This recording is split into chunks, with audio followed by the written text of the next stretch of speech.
Jenius mendadak bersama The Brams. Oke, adik-adik, kali ini The Brams akan menyampaikan materi paling awal di SMP, tepatnya adalah kelas 7 SMP semester 1 dan bab 1 ya. Jadi ini adik-adik yang baru saja duduk di bangku SMP ya, berarti tadinya SD ya. Nah, matematika SMP adik, bagi adik-adik yang SD akan berpikir, wah nanti matematikanya SMP sulit deh ya. Sama sekali tidak adik ya. Sama sekali nggak sulit. Ketika adik tahu dari awal, tahu hal yang sangat mendasar, yang ada bukan kesulitan, tetapi semakin tertarik, semakin tertantang dengan bab-bab berikutnya atau soal-soal berikutnya. Gitu adik ya. Pastinya ya, dengan pendamping belajar The Brams akan selalu setia ya, bukan sekedar setia tapi akan memberikan pencerahan-pencerahan bagi setiap kesulitan adik-adik ya. Karena itu selamat adik-adik yang sudah berlangganan, sudah subscribe channel The Brams, dan bagi adik yang belum ya, segera saja supaya adik bisa mengambil banyak manfaat dan banyak ilmu dari channel ini. Begitu adik ya. Karena The Brams nanti tidak hanya matematika tetapi juga fisika. Oke ya. Baik, kita mulai adik. Jadi bab 1 semester 1 kelas 7 SMP. Nah, babnya adalah bilangan bulat dan pecahan gitu ya. Adik, kita mulai di bagian 1 ini. Kita akan membandingkan dan mengurutkan bilangan bulat ya. Jadi goalnya, tujuannya pada akhirnya adalah bisa mengurutkan. Nah, tentu saja untuk bisa mengurutkan ya adik-adik harus tahu dulu membandingkannya, harus bisa ya. Makanya dengan bisa membandingkan, mengurutkannya nanti menjadi gampang ya. Dan di sini sementara kita terbatas pada bilangan bulat. Kita mulai dengan pertama. Bilangan bulat itu bagaimana adik ya? Ini namanya garis bilangan adik. Ada 0, 1, 2, 3, 4 ke kanan. Terus ini yang positif, maka ini namanya bilangan bulat positif. Kemudian yang ke kiri berarti bilangan negatif adik. Bacanya ini apa adik? Negatif 1, negatif 2, negatif 3, negatif 4 ke kiri terus. Maka namanya bilangan bulat negatif ya. Jadi sebenarnya adik ya, yang namanya bilangan bulat ya, ini kita klasifikasi menjadi 3. Ada bilangan bulat positif, ada bilangan bulat 0 ya, dan ada bilangan bulat negatif ya. Intinya itu. Jelas sekali, positif berarti di kanannya 0, negatif di kirinya 0. Tahu ya? Saya kira sederhana saja. Tetapi meski sederhana, garis bilangan ini nanti akan banyak dipakai ketika kita menjumlahkan atau mengurangkan bilangan bulat. Maka pemahaman tentang garis bilangan ini menjadi teramat sangat penting dalam memahami bab ini. Gitu adik ya. Baiklah adik, kemudian yang kedua, kita mulai membandingkan dan mengurutkan bilangan bulat. Adik, membandingkan bilangan bulat ini sebagai dasar ya untuk bisa mengurutkan bilangan bulat ya. Seperti yang tadi The Brams katakan ya, bisa membandingkan dulu lebih besar, lebih kecil, baru akhirnya bisa mengurutkan gitu ya. Oke, sekarang adik, pertama kenali dulu ya kalimat dan simbolnya, karena tentu matematika dekat dengan simbol ya. Kalau A lebih dari B, itu simbolnya ditulis A lebih dari B, gitu nulisnya adik ya. Sebaliknya, A kurang dari B berarti A kurang dari B. Coba dilihat ya. Jadi yang terkena lebar ini itu lebih ya, sedangkan yang terkena apa ini sudutnya ya, ini kurang gitu. Kalau sama lah adik, sering A sama dengan B, itu saja ya. Nah, kemudian dua-duanya adik itu bisa ya secara bersamaan. Kalau A lebih dari atau sama dengan B ya, berarti ini A lebih dari ya B lah, atau sama dengan ya, berarti ini kasih begini. Bacanya gimana adik? A lebih dari atau sama dengan B gitu ya. Sebaliknya, A kurang dari atau sama dengan B berarti A kurang dari B, karena atau sama dengan ya kasih seperti ini. Kenal ya? Saya kira masih sederhana dan tidak masalah. Oke. Nah, adik-adik, prinsip dalam membandingkan ini adalah Seperti dalam kotak ini adik, bahwa pada garis bilangan, letak suatu bilangan itu makin ke kanan, ya berarti ini makin ke kanan, kira-kira makin besar apa makin kecil adik? Makin ke kanan, tadi 1 terus 2 terus 3, membesar apa mengecil? Kan membesar ya, berarti makin ke kanan dia akan semakin besar, begitu nilainya. Sebaliknya, makin ke kiri dia akan semakin kecil. Ini adik harus paham benar. Jadi 0 dengan negatif 1, besar mana? Besar 0. Kecil mana? Kecil negatif 1. Makin ke kiri makin kecil, berarti negatif 2 dengan negatif 1. Besar mana? Besar negatif 1. Kecil mana? Kecil negatif 2. Gitu kan dek ya? Kalau dilanjut coba. Negatif 2 dengan negatif 3. Besar mana? Besar negatif 2. Kecil mana? Kecil negatif 3. Gitu dek ya. Betul? Jadi apa kesimpulannya adik?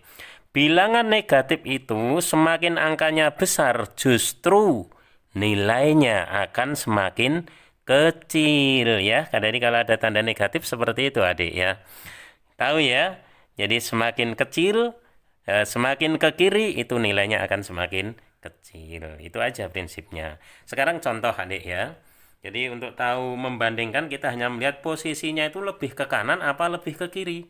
Kalau posisi lebih ke kanan berarti lebih besar. Posisi lebih ke kiri berarti lebih kecil. Langsung kita terapkan adik. Berikan tanda lebih besar, lebih kecil, atau sama dengan, lebih besar atau sama dengan, atau lebih kecil atau sama dengan. Coba 3 dan 7. Ya, kalau 3 kan ini, 7 kan di sana dia, di kanannya. Berarti 3 itu lebih kanan apa lebih kiri? Dia kan lebih kiri. Ya, karena lebih kiri berarti artinya lebih kecil. Gitu ya, Dek ya. Tadi kurang dari atau lebih kecil, gitu ya. Oke. Nah, 1 sudah. Sekarang 2. Coba hati-hati. Negatif 1 sini, negatif 6 kan semakin ke kiri. Kalau semakin ke kiri, ya, tadi lebih besar apa lebih kecil? Ya, tentu saja lebih kecil. Jadi min 6, ya, negatif 6 ini lebih kecil dari negatif 1. Betul adik ya? Iya, atau negatif 1 ini lebih besar dari negatif 6. Ingat adik ya, negatif besar itu justru kecil, gitu ya. Nah, sekarang soal nomor 3. Kalau angka 8 ya, bilangan 8 dengan negatif 9. 8 positif jelas kanan banget. Negatif 9 jelas kiri banget ya. Berarti 8 ini lebih kanan. Maka lebih besar. Saya kira ini tidak masalah ya. Ayo lebih cepat ya. Coba negatif 6 dengan 2. Negatif 6 lebih kanan apa kiri? Lebih kiri, makanya kecil. Negatif 4 dengan 4. Negatif 4 lebih kanan apa kiri? Lebih kiri, berarti lebih kecil. Hati-hati ini. 0 dengan negatif 5. 0 dengan negatif 5. 0 lebih kanan apa lebih kiri? Lebih kanan. Jadinya 0 itu lebih besar dibanding negatif 5. Tahu adik ya? Ini contoh ringan aja ya. Adik-adik, jadi kalau bilangan itu positif, maka angkanya besar, nilainya juga besar. Kesimpulannya itu ya. Tetapi kalau bilangan negatif, angkanya besar, itu nilainya justru kecil. Kesimpulannya itu deh ya, Depram tidak tulis tapi katakan dengan tegas. Oke, nah dari situ targetnya adik bisa menjawab nomor 7 ini. Ya, urutkan bilangan ini, maksudnya kalau tidak ditulis itu secara umum dari kecil ke besar. Ingat tadi, angka kecil berarti negatif yang paling besar. Ayo negatifnya ini, paling kecil ya. Negatif yang paling besar mana? Ini ya, 70 adik ya. Berarti urutan pertama negatif paling besar itu paling kecil nilainya. Negatif 70. Gitu adik ya. Kemudian urutannya yang negatif berikutnya ya. Berarti negatif berapa? Negatif 58. Gitu adik ya. Baru ada apa itu? Negatif 45. Gitu ya. Betul adik ya? Ini ya, negatif makin besar itu makin kecil. Sekarang gantian angka yang positif. Ya, perhatian ada angka 56, ada angka 64, ada angka 51. Nah, hal itu jelas sekali adik ya. Yang positif apa? 51. 1. Terus yang lebih besar ya, setelah 51 berapa? 56 apa 64? Tentu 56, baru kemudian 64. Gitu adik, selesai dan benar. Ngerti ya? Tidak boleh meninggalkan prinsip-prinsip tadi ya. Kapan negatif itu dinyatakan kecil ya, jika angka negatifnya itu justru angka besar. Oke. Kalau positif sih biasa aja gitu adik ya. Satu halaman berlalu. Sekarang mari kita lihat ada apa di halaman 2. Oke, adik-adik semuanya. Nomor 2 ya, sampai pada subbab yang B, penjumlahan dan pengurangan bilangan bulat. Kalau tadi sekedar membandingkan dan mengurutkan, maka yang B ini adik nanti harus lancar ya, menjumlahkan maupun mengurangkan bilangan bulat tentu saja, baik itu bilangan positif, bilangan 0 maupun bilangan negatif ya, begitu. Nah, pada dasarnya adik itu ada 2 cara ya. Yang pertama adalah mistar hitung begitu, dan yang kedua garis bilangan. Maka tadi The Prams katakan ya, garis bilangan ini adalah dasar yang sangat penting untuk dioperasinya gitu ya. Nah, tadi adik untuk penjumlahan ya ditambah ya, kalau dalam garis bilangan plus ya, itu tentu dia geser ke kanan. Gitu ya, dalam garis bilangan. Sebaliknya, kalau dikurangi ya, min, dia akan geser ke kiri ya. Berarti ini adalah operasi hitung, plus atau min ini operasi hitung ya, bukan tanda bilangan adik, tetapi operasi hitung gitu ya. Oke, sekarang sebelum ke soal-soalnya ya, kita pelajari dulu konseptualnya. Ada yang namanya sifat-sifat penjumlahan adik. Penjumlahan pada bilangan bulat itu pertama bersifat komutatif, artinya pertukaran. Jadi kalau dia komutatif itu ditukar, hasilnya sama saja. Artinya apa? A tambah B itu sama dengan ditukar B ditambah A, gitu loh ya. A tambah B sama dengan B tambah A. Itu namanya sifat komutatif. Coba adik kenali ya. Kayaknya di SD ada apa belum ya? Kalau dalam standar kayaknya belum ada deh ya. Sifat-sifat ini belum ada. Sehingga inilah pengembangannya ketika adik di SMP. Kemudian sifat yang kedua adalah asosiatif, yaitu pengelompokan ya. Jadi begini maksudnya. A tambah B tambah C. Saya tulis sini, A tambah B tambah C. Dalam sifat asosiatif, ya, A tambah B dikerjakan dulu, baru hasilnya ditambah C. Itu akan sama dengan B tambah C kerjakan dulu, baru hasilnya ditambah A. Gitu ya. Jadi pengelompokan, ini dikelompokkan yang 2 yang awal, terus dikelompokkan 2 yang akhir, boleh hasilnya sama. Maka dinamakan bersifat apa? Asosiatif. Begitu adik ya. Kemudian juga sifat yang ketiga ya, operasi penjumlahan dan pengurangan bilangan tertutup ya. Itu bersifat tertutup. Artinya apa? Jika A dan B bilangan bulat ya, kemudian A tambah B itu hasilnya C, maka C itu pun pasti bilangan bulat, bukan bilangan yang lain. Tidak mungkin bilangan pecahan ya. Artinya itu, A bilangan bulat, B bilangan bulat. A tambah B sama dengan C, C-nya pun pasti bilangan bulat. Itu namanya sifat apa? Tertutup. Ya, begitu adik. Kemudian unsur identitas. Ya, untuk penjumlahan, jadi begini. Yang namanya operasi unsur identitas ya, unsur identitas dari suatu operasi, itu jika dioperasikan hasilnya dia sendiri. Kita operasi jumlah. Ya, maka unsur identitasnya adalah 0. Mengapa? Karena A ditambah 0 itu akan sama dengan 0 ditambah A, yaitu dia sendiri. Siapa adik? Tentu saja A. A tambah 0 itu yo A, 0 tambah A yo A. Ya, jadi tidak akan mengubah. Maka dinamakan apa? Unsur identitas ya. Untuk penjumlahan unsur identitasnya adalah 0. Begitu adik ya.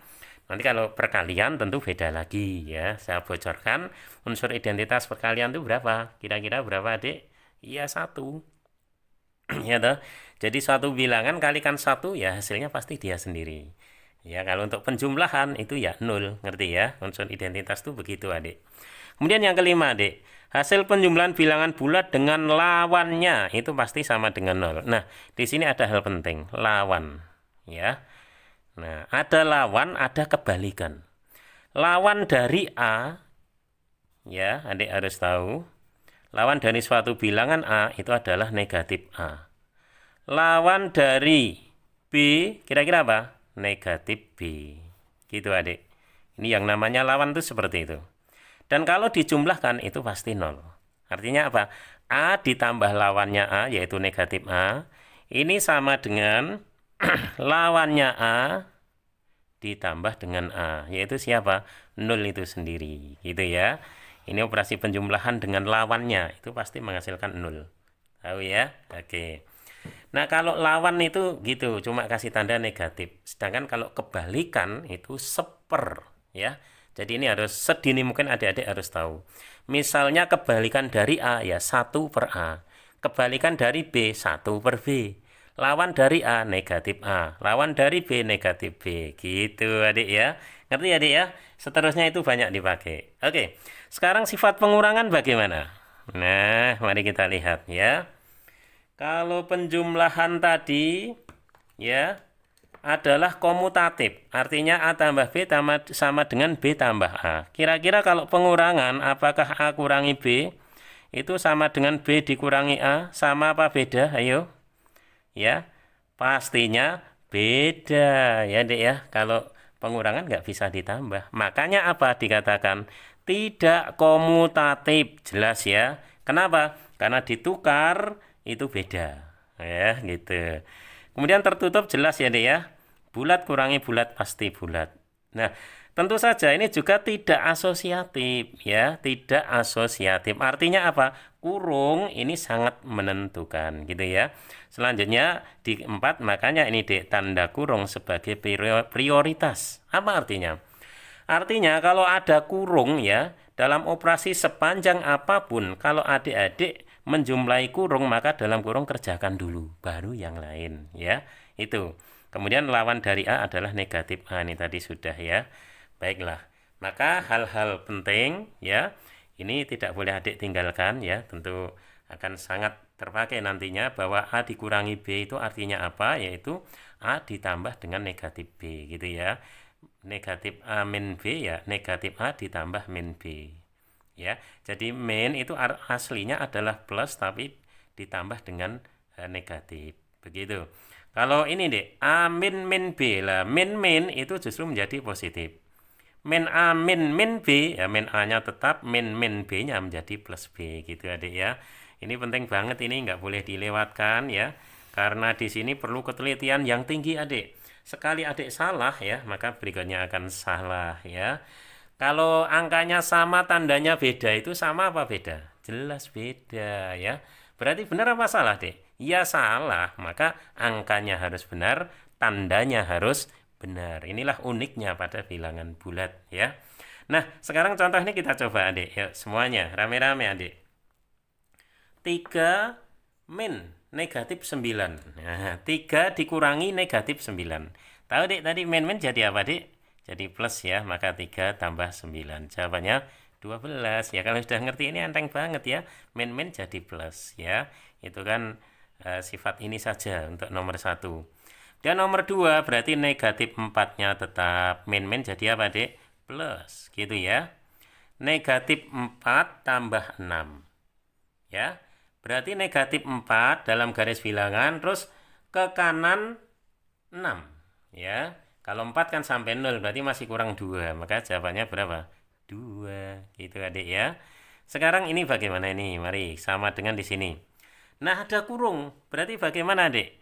Tanda kurung itu sebagai prioritas ya. Mari kita terapkan di sini, adik. Dalam kurung kerjakan dulu. 27 kurangi 12 berapa, adik? 27 ke kanan ya, ke kanan 27, terus ke kiri 12. Berhenti di angka berapa? Ya, pasti di angka 5. Gitu adik ya. Kemudian ditambah nih dalam kurung kerjakan dulu. Ke kanan 52, kemudian dibalas ke kiri 42. Berarti di angka berapa? Pasti 10 ya. Kalau jumlah gini enteng banget adik ya. 25. Selesai. Matematika SMP ya. Kok gampang ya? Iya deh ya, makanya nggak boleh takut dulu, nggak boleh minder dulu ya. Tapi ada syaratnya, ya memang betul-betul ngerti sejak awal. Oke ya adik, sampai ke halaman 3. Baik, wow apa ini? Perhatian semua ya. Adik-adik, perkalian dan pembagian bilangan bulat. Nah, tadi operasi penjumlahan dan pengurangan ya. Sekarang perkalian dan pembagian. Kita mulai adik ya, kita awali dulu nomor 1 yaitu perkalian ya adik-adik. Misal A dan B bilangan bulat, maka definisi A kali B itu adalah B ditambah B ditambah dan seterusnya tambah B sebanyak A suku. Ya, kenapa? Karena ini A kali B ya. Jadi seperti itu definisinya. Berarti kalau B kali A kira-kira apa dek? Dengan cara sama. Berarti A ditambah dan seterusnya ditambah A. Nah, di sini ya, Dek, bagaimana, Dek? Sebanyak apa? Iya, sebanyak B suku. Begitu, ya. Ini adalah sebenarnya definisi dari perkalian. Jadi perkalian itu ternyata apa? Ya penjumlahan yang berulang, ya. Sebenarnya itu, Adik, ya. Oke. Jadi misalnya adik ya, ini kan abstrak sekali ya kalau huruf-huruf. Nah adik yang masih di SMP tentu lebih dekat dengan angka. Misalnya the pram sekalikan 2 kali 3. Nah tahu ya hasilnya berapa ini? 6 kan? Itu artinya apa ya?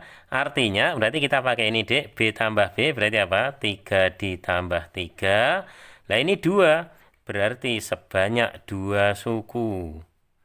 Berapa 3 tambah 3? Betul, 6. 2 kali 3, yuk 6. Gitu ya. Ini hanya memahamkan definisi aja. Ngerti adik ya? Oke. Berarti kalau di sini, ya, 5 kali 4 artinya apa, Dek? 4 ditambah 4 ditambah 4 ditambah 4. Ayo masih lagi? Masih ya. Kenapa? Karena harus 5 suku. Kita hitung ini berapa suku, adik? 2, 4, 5. Wow, bener ya. 5 suku ya. Kalau hasilnya tentu nggak susah adik ya. Ini menghasilkan 20 gitu ya. Jadi ternyata perkalian itu definisinya adalah ya penjumlahan yang berulang. Ngerti ya? Nah, kemudian dalam bilangan bulat ini adik perlu mengerti, perlu paham bahwa ini A, ini B, A kali B. Ini tanda ya, tanda untuk bilangan. A bertanda positif, B positif, kalau dikalikan itu pasti positif adik. Pasti itu ya. A positif, B negatif, kalau dikalikan hasilnya negatif. Negatif kali positif, hasilnya negatif. Negatif kali negatif itu positif adik-adik. Hati-hati itu ya. Nah, sementara kalau 0 kalikan positif, ya, pasti 0. Ya, 0 kalikan negatif. Itu pasti 0. Artinya apa? 0 itu dikalikan berapapun hasilnya pasti 0 gitu adik ya. Ini hal penting yang adik-adik harus perhatikan lebih mana. Ini loh adik. Apa ini? Negatif kali negatif itu ternyata hasilnya apa adik? Positif. Gitu ya. Adik ingat itu. Dan juga ini jangan dilewatkan ya. 0 kali positif 0, 0 kali negatif 0. Begitu. Oke. Nanti akan kita banyak pakai ya. Kemudian konsepnya dulu tentang pembagian ya, Adik ya. Pembagian merupakan operasi kebalikan dari perkalian. Kebalikan dari perkalian, Adik, pembagian itu. Kalau tadi perkalian adalah penjumlahan berulang. Kalau pembagian adalah kebalikan dari perkalian. Itu Adik ya. Artinya, jika ABC bilangan bulat, B faktor dari A, B-nya nggak boleh 0. Maka A dibagi B sama dengan C, ya. Itu artinya A sama dengan B kali C. Jadi, tanda bagi itu bisa begitu, bisa per adik. A per B sama dengan C, ya. Maka A sama dengan B kali C, ya. Ini sebuah definisi. Oke ya. Hubungan dari apa? Ini pembagian, ini perkalian. Ya, ternyata apa? Memang kebalikan, ya. Adik, dalam hal demikian sering dipakai ya, ini nanti akan banyak dipakai di IPA fisika ya untuk adik-adik, maka harus paham.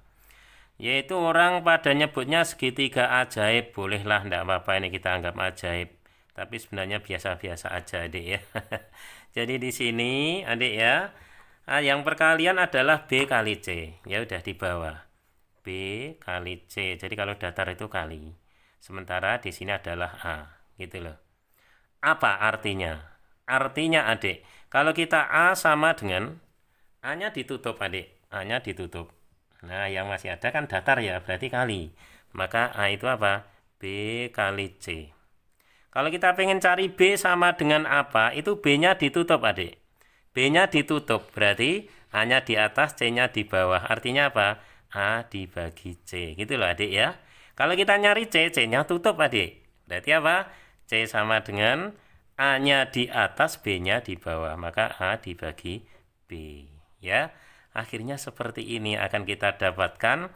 Dan adik harus biasakan akhirnya menjadi sebuah refleks. Kenapa? Karena matematika ini ibu dari ilmu. Ilmu yang lain pasti akan banyak menggunakan matematikanya. Kadang notasi, juga operasi-operasinya, tapi kadang logikanya. Ya, termasuk ilmu sosial pun ya, banyak yang logikanya menggunakan logika matematika. Gitu loh, Dek ya. Maka matematika bagus, ini sebuah modal yang luar biasa. Gitu, Adik ya. Nah, sekarang tentang hasil pembagian itu bagaimana? Ya, ini hampir sama, Dek, dengan perkalian. Kalau A-nya positif, B-nya positif, ya, maka A dibagi B, dia nanti akan positif. A-nya positif, B-nya negatif, A dibagi B negatif, ya. A negatif dibagi positif, hasilnya negatif. Negatif dibagi negatif, ini positif. Gitu, Adik ya. Bagaimana? Kalau 0 dibagi dengan positif misalnya. Ya, 0 dibagi positif. Itu hasilnya adalah 0, Adik ya. Karena 0-nya di atas berarti pembilang. Sementara kalau positif dibagi dengan 0, nah, 0-nya di bawah ya. Maka ini yang disebut dengan tak terdefinisi. Istilahnya gitu, tak terdefinisi. Artinya apa? 0 itu nggak boleh di bawah. 0 itu nggak boleh sebagai penyebut. Makanya tadi ada ini, Adik. B-nya nggak boleh 0. Ngerti ya? Jadi ketika misalnya A per B sama dengan C, ya, maka dalam hal ini B-nya tidak boleh sama dengan 0. Gitu loh ya. Kenapa? Karena B-nya di bawah. Dia adalah penyebut ya. Dan jangan-jangan adik belum ngerti ya tentang pembilang dan penyebut. Pembilang itu yang di atas, Dek. Ini ya, yang di atas ini dinamakan pembilang. Yang di bawah namanya apa, Dek? Penyebut ya. Jadi tadi yang nggak boleh 0 pembilang apa penyebut? Penyebutnya itu yang tidak boleh 0. Ngerti ya, Dek ya? Kalau 0 kenapa? Ya dia nggak akan terdefinisi. Nggak terdefinisi ya. Bukan berarti tak hingga loh, Dek. Beda lagi. Kalau tak hingga itu nilai yang sangat besar, tetapi terdefinisi. Ya, maka kalau bukan orang matematika nggak ngerti itu ya, antara tak terdefinisi dan tak hingga begitu, Adik ya. Baiklah, sekarang berikutnya.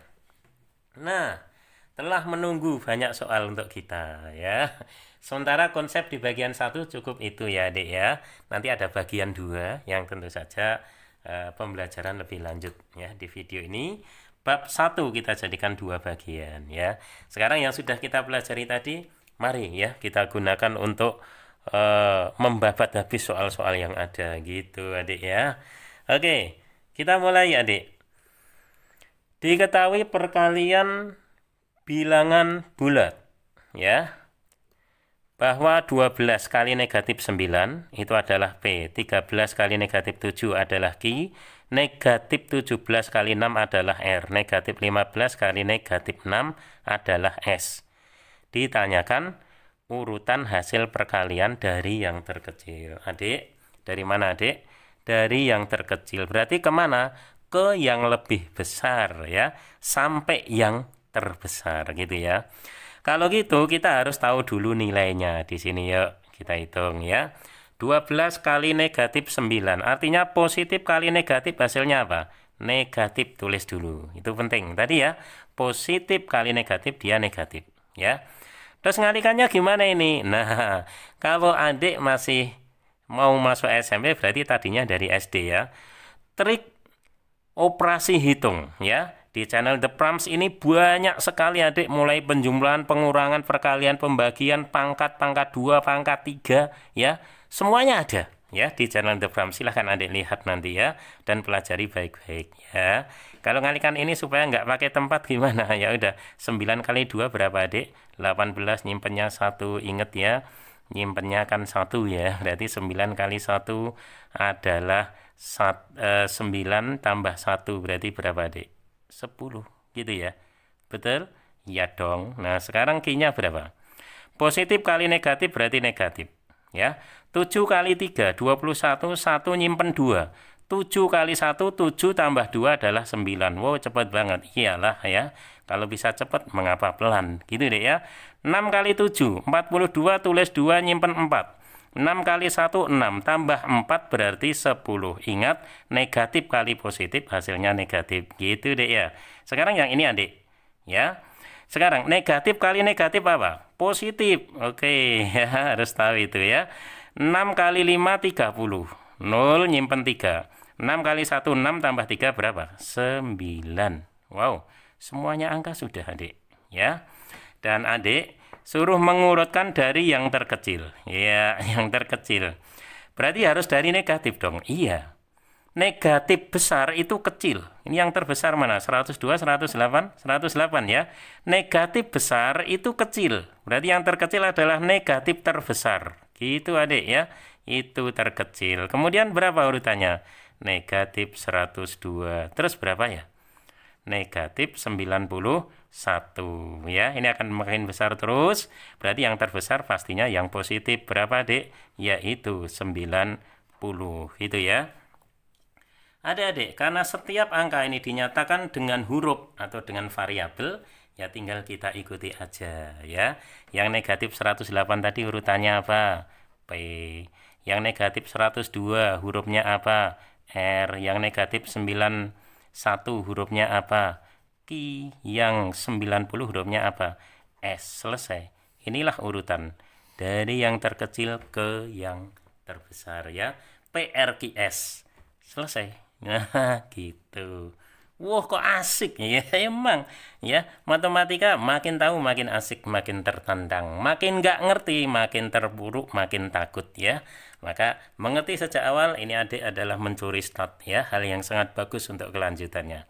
Baiklah, mari kita lanjutkan di nomor 2. Adik-adik, nomor 2 diketahui operasi hitung negatif 27 kali P dibagi negatif 15 itu sama dengan 18 ya. Dan ini 60 adik ya.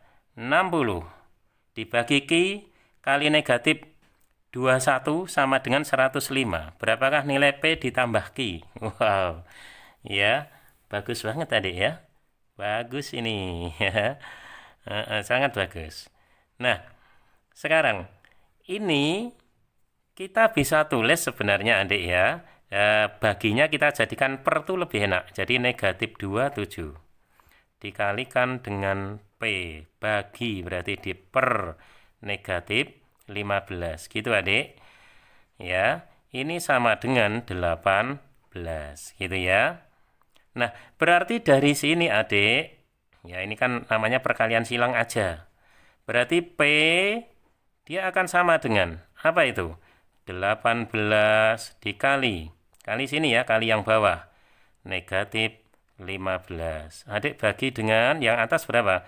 Negatif 27. Gitu deh ya. Oke deh. Nah, kemudian adik, kita bisa sederhanakan adik. Kalau ini positif kali negatif, nanti negatif bagi negatif. Pastinya hasilnya positif nanti ya. Dibagi 9 coba. Berapa ini? 2. Bagi 9 berapa adik? 3. Wow, gampang banget. 15 bagi 3 berapa? 5. Betul ya? Semua tercoret habis ya. Maka langsung ketemu ya bahwa P di sini bernilai berapa adik yang belum dicoret? Ya udah, P-nya adalah 5. Wow, gampang luar biasa ya. Nah, kemudian untuk yang nyari Q, ya, yang nyari Q. Begitu ya. 60 dibagi Q dikalikan negatif 21. Ya, begitu. Ini kan nggak ada kurungnya. Kalau nggak ada kurungnya sudah kita ikut per ya per. Jadi 60 dibagi Q ya, kemudian dikalikan negatif 21, hasilnya adalah 105. Gitu adik ya. Oke ya. Sehingga Q-nya sama dengan apa? Gitu ya adik ya. Maka tentu saja Q-nya ke sana, 105-nya ke sini. Karena kan dari perkalian silang. Berarti apa? 60 dikali negatif 21 gitu ya, dibagi dengan 105 gitu adik ya. Oke, iya betul ya, betul banget. Nah, berapa ini nilai dari Q itu ya? Gimana ini, ada yang bisa dicoret? Ada adik? Ada ya? Ada. 60 kita bagi dengan 15 ya. 60 bagi 15 berapa adik? 60 bagi 15 itu adalah 4 ya. 105 bagi 15 berapa? Bulat ya. Kalau 90 dibagi 15 itu 6. Karena ini 105 berarti dia adalah 7. Wow, keren. 21 bagi 7 berapa? 3. Ya ampun, berarti ini negatif ya. Berarti 4 kali negatif 3. Berapa adik? Jadinya Q-nya adalah negatif 4 kali 3. Berapa adik? 12 gitu ya. P-nya ketemu, Q-nya ketemu ya. Soalnya apa tadi? Bahwa P ditambah Q itu berapa ya. Artinya apa? 5 ditambah negatif 12 gitu ya. Berarti 5 terus ke kiri 12. Ya, berarti apa ini? Oke, negatif 7. Selesai. Wow. Oke, ikuti baik-baik langkah untuk Brahms, maka adik akan paham. Oke, berikutnya adik. Setelah soal-soal yang konseptual matematiknya sudah, maka ya sesuai dengan arahan pada akhirnya adik-adik harus banyak soal-soal yang berupa terapan. Jadi soal cerita, ya, soal-soal yang dekat dengan kehidupan sehari-hari. Maka nomor 3 dan nomor 4 ini adalah contohnya ya. Hanya karena keterbatasan segalanya, adik juga harus latihan soal ya. Maka yang akan The Brahms bahas adalah nomor 3 saja. Artinya apa? Nomor 4 ini silahkan adik-adik berlatih ya. Latihan, adik-adik berlatih, dipoto jepret, kemudian adik ya diunggah di kolom komentar. Nanti kita akan lihat mana yang benar, mana yang masih belum benar, dan kita akan arahkan menuju jawaban yang benar ya. Gitu adik ya. Oke, sekarang saya bahas dulu nomor 3 itu sebagai contoh. Oke, baiklah. Perhatian, suhu akhir yang dimasukkan kulkas turun 2 derajat setiap 3 menit. Perhatian ini. Turun 2 derajat setiap 3 menit. Ingat itu ya. Tentukan penurunan suhu setelah 9 menit. Nah, kira-kira bagaimana? 3 menit itu turun 2 derajat. Lah kalau 9 menit, nah yang penting kita bentuk kalimat matematiknya ya. Maka dalam 9 menit, ya 9 itu berapa kalinya 3? Nah maka dalam definisi tadi, itu kan menjadi 9 per 3 gitu kan ya. Kemudian kita kalikan dengan apa? 2 derajat Celcius. Gampang adik ya? Iya. 9 per 3 adalah 3 kali 2 berapa adik? 6 derajat Celcius. Inilah penurunan suhu dalam 9 menit. Wow, gampang banget. Iya. Jika gampang, mengapa harus dipersulit? Kan begitu adik ya. Nah sekarang bagaimana dengan B? Lama pendinginan air apabila suhunya turun 12. Oke. Ya, bagaimana ini? Suhunya turun 12. Tadi 3 menit, turunnya 2. Ayo, jadi formulanya menjadi bagaimana? Kelipatan berapa? 2 ke 12. Berarti 12 itu adik bagi dengan 2. Betul ya? Jadi ternyata dia sudah 6 kali kenaikan itu ya. 12 bagi 2. Kemudian dikalikan ya lama 1 kenaikan yaitu 3 menit. Gitu aja ya dia ya. Entengnya luar biasa. Ya. Ini dicoret. Apa yang dicoret? Tentu saja 12 bagi 2 adalah 6. Gitu ya. Dan 6 kali 3. Berapa 6 kali 3? Tentu saja 18 ya. Dia adalah 18 menit. Oke, gitu adik ya. Semuanya jadi gampang dengan The Brams ya. Oke, untuk soal nomor 4, caranya sama ya, metodenya sama, konsepnya sama, hanya beda angka, beda penerapan. Tapi mirip loh, Dik ya. Harusnya adik semangat ya. Silahkan mencoba jawab dan silahkan adik upload di kolom komentar ya. Tetap setia karena ini masih bagian 1. Nanti di bagian 2 ya, The Brams akan melanjutkan. Maka saya ingatkan adik yang belum subscribe, silahkan subscribe. Kemudian kasih like adik ya, jika memang bermanfaat. Jika sekiranya tidak bermanfaat, tidak usah dislike ya. Kemudian mari kita ramaikan kolom komentar ya. Dan tentu saja untuk kebaikan semuanya share sebanyak-banyaknya gitu adik ya. Oke, tetap setia dengan The Brams ya. Jenius mendadak bersama The Brams.